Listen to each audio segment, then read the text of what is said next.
Hello everybody, my name is Julian from Flow Studio and welcome to another dev diary for Lens Island. We have been very hard at work just developing the game. That's why there hasn't been too many dev diaries lately, just because our heads have been down and working in overdrive, getting everything ready for release. So this is going to be sort of a quick fire video showing you a whole bunch of progress across the board for Lens Island. There will be a lot of stuff that we're not showing you because we want to keep it fresh and interesting for the game.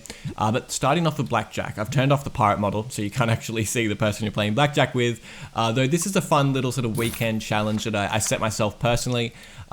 We needed something interesting to do with the pirate, some sort of mini game, and I thought, oh, Blackjack's a perfect version. So we made this, I made this simplified version of Blackjack. It was a nice little programming challenge for me personally anyway, because I'm definitely not the greatest programmer. So I'm pretty proud of this little Blackjack system. So look, if you're good at gambling, you can try and earn some quick money. It's definitely a lot of fun and you can definitely lose all of your money very quickly. But look, Blackjack's not the only thing you can do in the town.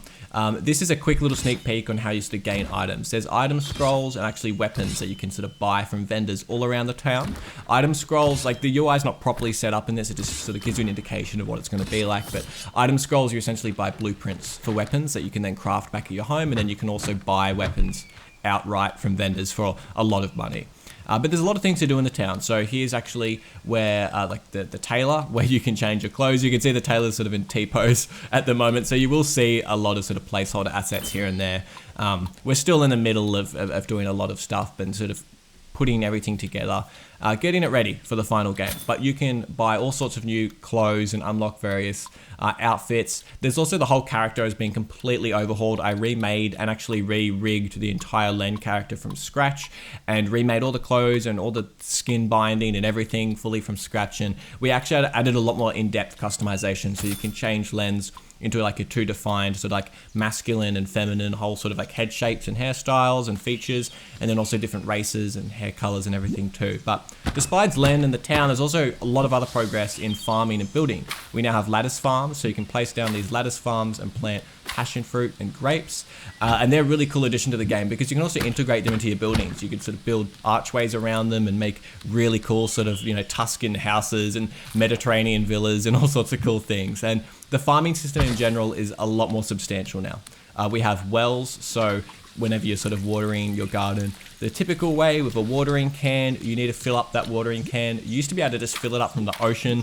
That was always just like a little temporary thing that we did, but now there's only two places to fill up a watering can.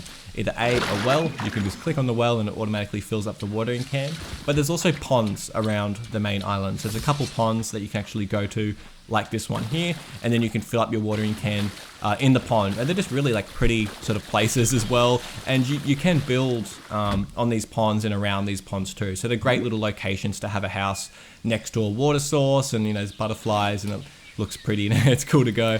But there's also just way more farming items. There's water towers, and there's all this whole sort of system around farming now. So if I go to place a water tower, you can see all these sort of lines, and this is basically where the water funnels. Water towers are a way to automate the watering system in Lens Island, so you don't have to run around for watering can. This is, I guess, like the stage 2 to sort of upgrading your farms and making them automated. So if you place down a watering tower, you can see that the well, it needs to be within range of a well to actually get water fed into the tower, and then it also needs to be in range of all of your crops in order to water them. The well part is for automation or automated filling of the water tower. If you place the water tower just on its own and there's nothing else, the well won't actually do anything to it. It will keep all of your crops watered. You can see all the crops just instantly got watered then, and anytime I place down a new crop, it's actually got that connection to the water tower. So instead of having to manually go to every single crop and water all your crops individually, the water tower just sort of centralizes that whole system. So you just fill up the water tower. It's also more optimal too. So the water tower holds more water compared to what it would take to water them individually. Though the water tower will go down over time. So you can see it has this whole sort of water bar. And if we skip through the day and night cycle, we can see that water starts to go down and down. It will keep all of your crops completely watered as long as there is some water in it. But once it goes empty, then it will no longer water your crops. So I guess like the stage 3 to the automation process with farming is finding a way to actually keep your water tower full. And that's where having a well, as well as a new new item as well as a new item that we made called the windmill. And the windmill is actually a multi-use item. It has a use to actually power some items. At the moment, it just powers the water tower. I guess sort of acts as a pump. I also like just quickly, another great thing to do is just run around in wheat. We have so many new farming items and I love running around in the wheat. It just looks really cool. It's just like a fun thing to do. But we have this this whole new windmill here. So you can see this whole sort of wind channel and it's a whole new connection to the water tower. So if I place down this windmill, we now have like a trio of items all working in synchronicity together. So we have the windmill, which powers the pump in the water tower, and now the pump can automatically feed water from the well to the water tower. So now it is actually completely automated, the process of watering your farms. As long as they're within radius of the water tower, it will automatically irrigate all of your farms. It just takes a while to actually establish all these items and build them.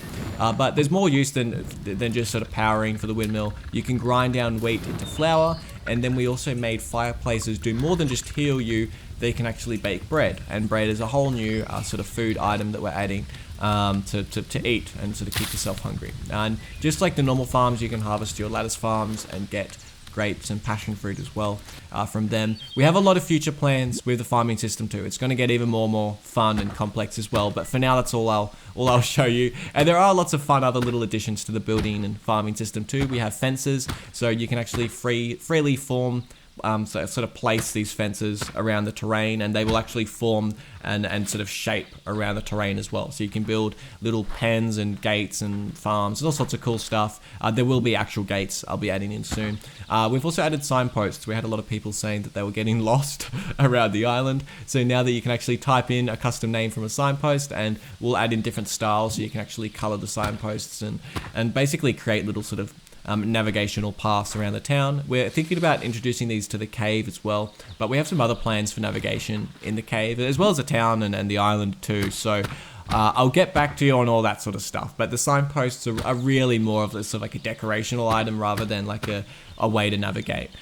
There are lots of new building and decoration items in general. We have all of these like large windows now, and also skylights too, so you can make little greenhouses with them. And there's a whole wide range of new building parts and decoration parts. I haven't actually shown the building in depth for a while in these videos. We've made several changes to the building system. You notice all these little sort of blueprint looking sort of dotted lines now appear in all of the build zones. These are a new type of wall. You can also overlay archways over walls now, so you can actually combine styles together. Like I could make all of these half walls into stone, and we can make really cool, interesting effects with building. This opens up a whole new way to build houses, and you can get very detailed with the houses. And we're only going to keep adding more and more building parts. So we already have a pretty large library of building parts, and there's been some crazy buildings that beta testers have made, and it's just going to keep getting better and better. And there's a lot of sort of tweaking and flexibility we've added to the whole sort of building and snapping system as well. One fun little update we added, I never would have guessed people would have requested this, but I think Valheim has popularized the whole idea of getting bonked on the head from a tree. So now if a tree lands on you, it does damage. Honestly, super easy to add. I didn't think people would actually want to get hurt by trees, but apparently they do. Now, I don't believe I've shown this in a dev diary yet, though a key item within the progression system of Lens Island is the workbench. So think of the workbench as sort of like the skill tree of unlocking items and all of the progression throughout the player. This is where you unlock new building parts, new decorational items, farming items, as well as weapons and tools. So when you saw me in the town earlier and I was browsing those scrolls and the weapons, if I was to buy a weapon, I'd just instantly have access to that weapon. But if I buy a scroll, all I'm doing is unlocking the blueprint, and then I can actually craft and create that weapon from this workbench. As for all the decoration items and everything, this is where I'm unlocking these items. You can see they have this sort of the locked icon, and then they become then buildable, and actually I can make them from my typical crafting menu in my inventory. And then the weapons, I can sort of make them directly from here too. And you can upgrade the workbench to several different levels, and actually changes the whole look of the UI, and actually changes the physical workbench itself. And then you unlock more and more building parts and more advanced items. So like that watering tower and windmill I was showing you before, they're more advanced items that you get to unlock. And there will be tons and tons of weapons. So there'll be weapons that you actually get automatically through upgrading the workbench, and then the majority of the weapons you'll have to actually basically discover the blueprint in order to be able to craft them, because they're not just like standardized weapons. A lot of the weapons inside of Lens Island are more specialty weapons, and they come from all sort of different basically places in the world and all different types of people that have made them, and you sort of need to actually learn how to make them in order to craft one for yourself. I'd like to sort of go through and show you a bit of the decorational items though, seeing as I've just now unlocked them all. There's tons of more decorational items that we added in recently, and there's going to be consistently more and more and more added. Pretty much everything that you see in this video as far as content, like the types of building parts and decoration items and farming items, this is what we're going to release the game with in early access at in November. Though our plans are to have so much more than this. Like the plans would be within a few months to have sort of double this library and then just keep expanding it over and over and over. So we've got tons of chairs to sit in. There's comfy chairs, dining chairs, leather chairs, and outdoor chairs. So there's plenty of chairs. There's all sorts of like little things like knickknacks, like little lamps, and then also little pot plants and stuff. And I'll also be adding a few more like books and just like actual knickknacks, like just little piles of things like a fruit bowl and other things to place around your home.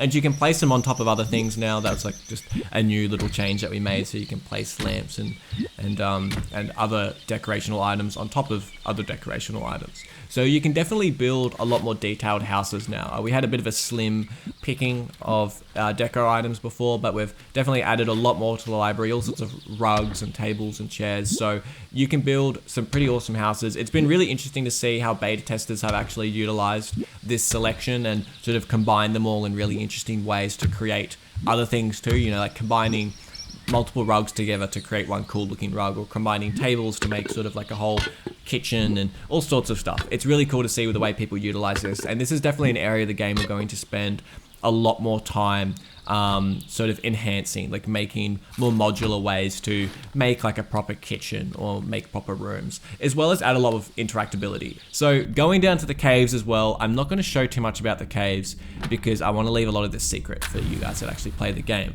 One thing I will show is just like a fun little addition that we've added is the whole cave is actually sort of dark when you go in, and you'll need to light your way through. There's all of these big braziers and these lamps, and you can actually light these things and they will stay permanently lit. So just like if you played games like Minecraft and other games, you're sort of lighting up the cave as you go on. The thing about braziers is you can actually heal up to 50% from them. The lamps are really just for looks, but it really helps to sort of navigate your way through and know where you have been before and where you haven't been, if an area is basically lit up or not. Another key thing is WASD.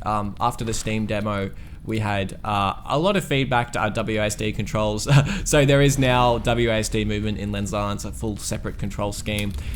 Lens Island's definitely still best played with the mouse, and I personally don't like the WASD, although I totally understand that there's a lot of people out there that love WASD and they don't like playing games with the mouse, and that's totally fine. So that's why we added that option, and we'll continue to try and add controller support at some point, as well as add other key mapping options too. Thank you all for the continued support.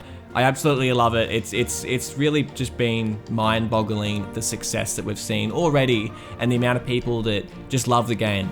We launched with the Steam Fest and had our demo out, and I never would have possibly thought that we would have had as many downloads, and like we're at the top of the trending list. I think we're number 6 on the most trending demos of the entire Steam Festival, and there was 700 games, and a lot of them were AAA games with millions of dollars of marketing and backing.